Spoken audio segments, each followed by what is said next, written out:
quiet forecast for us now that the cold front has gone by. You probably got a little bit of rain this morning in a few spots, but overall we've had a fairly quiet day, even though the cold front produced plenty of showers and storms around the region.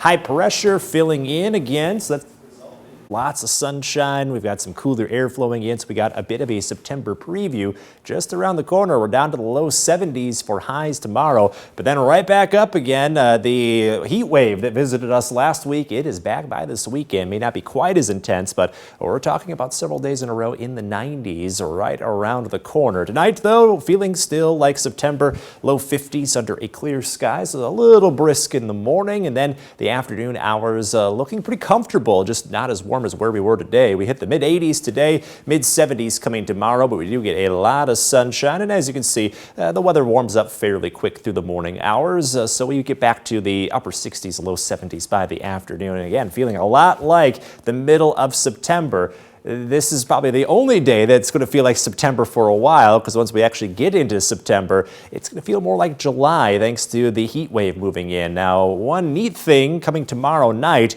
we've got a blue moon on the way. So that's the second full moon of the month. This happens roughly every 2.5 years because the lunar cycle is 29.5 days. So each month gets one full moon, but every couple of years there is a month that gets 2 full moons. We'll see that again tomorrow night. Should have clear viewing of it. It also happens to be a super moon. That means the moon is slightly closer to the Earth in the orbit.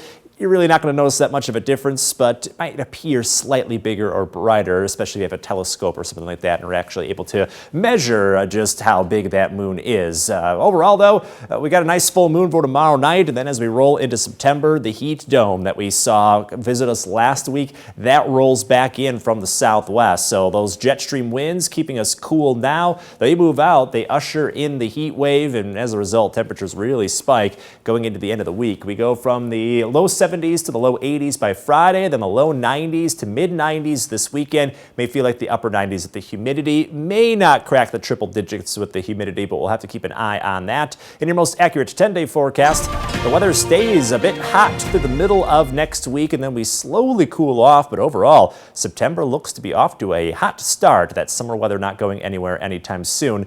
Also not going anywhere anytime soon is the jackpot in the 4-degree guarantee. It's staying with us as we were just 2 off the day. We're on our trek to get it up over 600 by the time we get to the end of the week.